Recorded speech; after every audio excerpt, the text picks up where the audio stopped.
question is not about what you like. The question is about, does everything around you like you? Have you made yourself in such a way that nobody can help liking you? You like something, you dislike something, it doesn't mean anything, because both what you like and what you dislike are two different kinds of bondages. Both what you like and what you dislike distorts your perception. If you like somebody, you will exaggerate them in your mind. If you dislike somebody, for sure you will exaggerate them in your mind. Exaggeration means you are unable to see things as they are. If you're unable to see things as they are, you can never handle life the way it should be. So liking and disliking exaggerates either in positive ways or in negative ways, but it exaggerates or it distorts life. So what you like is not important. Have you made yourself in such a way, not just people, just everything likes you. Every creature around you likes your presence.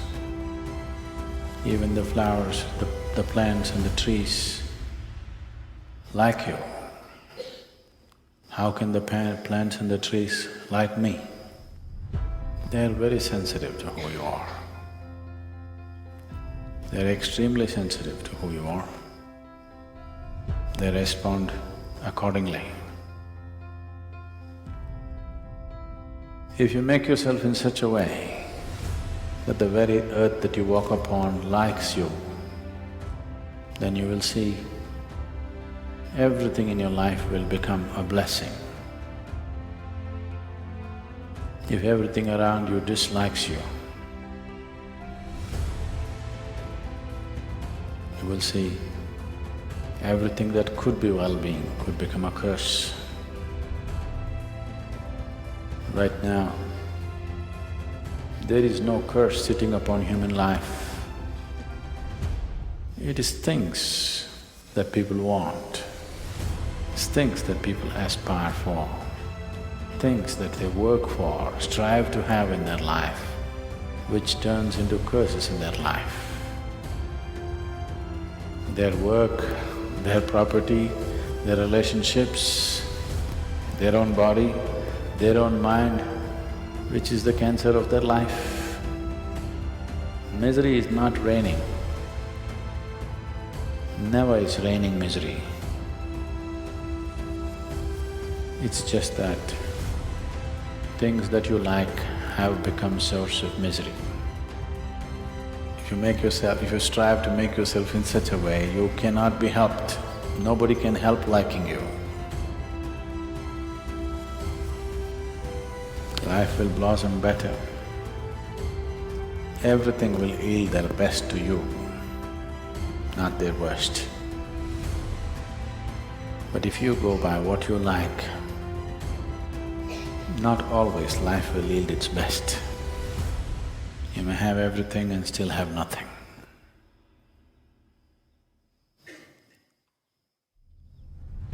So spiritual process is not about pursuing what you like, it's about striving to make yourself in such a way. Even the birds like you, the squirrels like you. It's about making yourself in such a way that every atom in this existence likes you, wants to yield to you. If existence does not yield to you, you do what you want, nothing will work in real sense. You may do something, you may become something, you may earn a living, you may make a living, but nothing will happen.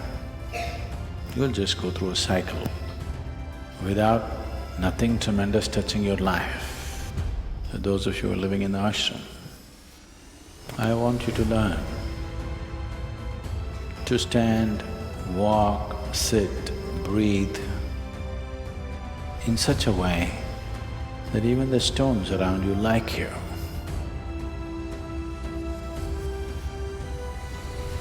How do I know whether they like me or not? You will know for sure. If you're sensitive about being like that, you will also know, you will also be sensitive enough to know that. If you are never sensitive about these aspects, you will not have the sensitivity to know.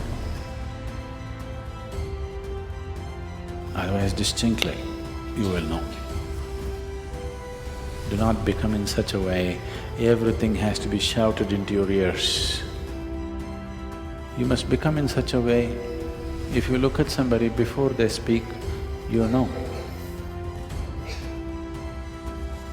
For this, you need a certain sense of receptivity. Receptivity will not happen to you if you're too full of yourself. The less you are, the more you receive. The more you are, less you receive. If you're too full of yourself, nothing bigger than your nonsense will happen to you. If there's no such thing as myself, you simply sit here, the whole existence will dance within you. You will become an instrument of the Creator. Otherwise, you will be a bundle of thoughts, emotions, prejudices and rubbish. This is the choice every human being has. Either to exist here as a limb of the Creator, as a Ishanga, we're calling them these days, or to exist here as a bundle of thoughts, emotions and nonsense that you have gathered. This choice is available to us every moment of our life, continuously choosing to be like that. If this striving is there, it will deliver you to a different place of gracefulness, where every stone, every pebble, every rock, every tree, every atom in the existence speaks to you in a language that you can know. Otherwise, you are alone in this vast existence, feeling constantly insecure, unstable, psychologically challenged. It's a choice. It is not a gift, it is a choice. One makes the right choice, the right things will happen. One makes the wrong choice, wrong things will happen. It's a very fair and just existence, I want you to know. It doesn't spare anybody. It doesn't spare anybody. It's not like a social structure that some people can get away with wrong things. In this existence, it doesn't spare anybody. It doesn't matter who you are. If you jump off the roof, the earth will break your leg. Yes? Raja, Ranka, Fakir, everybody. Nobody is spared. It doesn't matter who you are, no exemptions. And nobody is barred. For anybody who is willing, for everybody the possibility is open. For everybody, the stick is also there. You make the right choices, everything is open. Make the wrong choices, everything will need you in a different way. So if pain comes, suffering comes, misery happens, it's not time to look around. This is always the problem. If you are miserable, you think somebody else need to be fixed. No, no, no, no. If you are miserable, this needs to be fixed, not somebody else. No, I'm miserable, fix the situation for me. No, no, no. If you're miserable, who should be fixed? If you are sick, who should be given the medicine? Shall we give it to somebody else when you're sick? If you are hungry, shall we give the food to somebody else? No. It only works if you give it to this, isn't it? If food is like that, medicine is like that, is that not true with every other aspect? That if you are miserable, something else or somebody else need not be fixed, only this one needs to be fixed. Just to understand this simple fact, people take lifetimes. They think something else has to be fixed. On a certain day, Shankaran Pillai went drinking with his friends.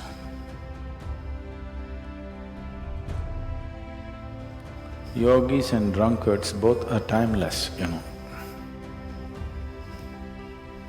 They don't know the passage of time. He went drinking.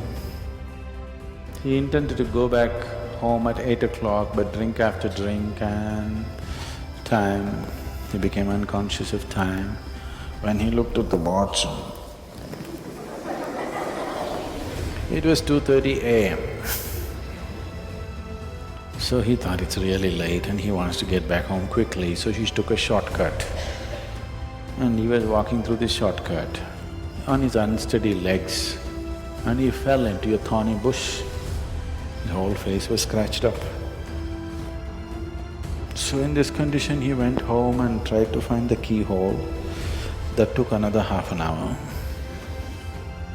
Opened, went inside, went into the bathroom and looked at himself in the mirror. He was bleeding all over the face.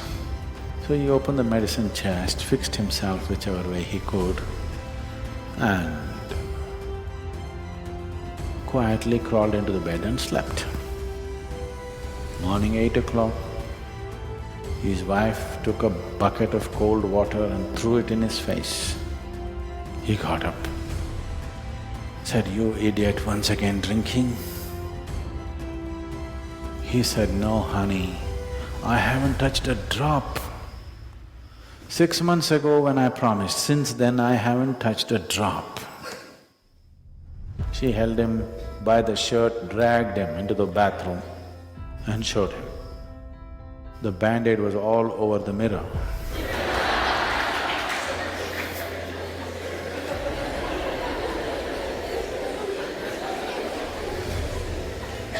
It doesn't work like that.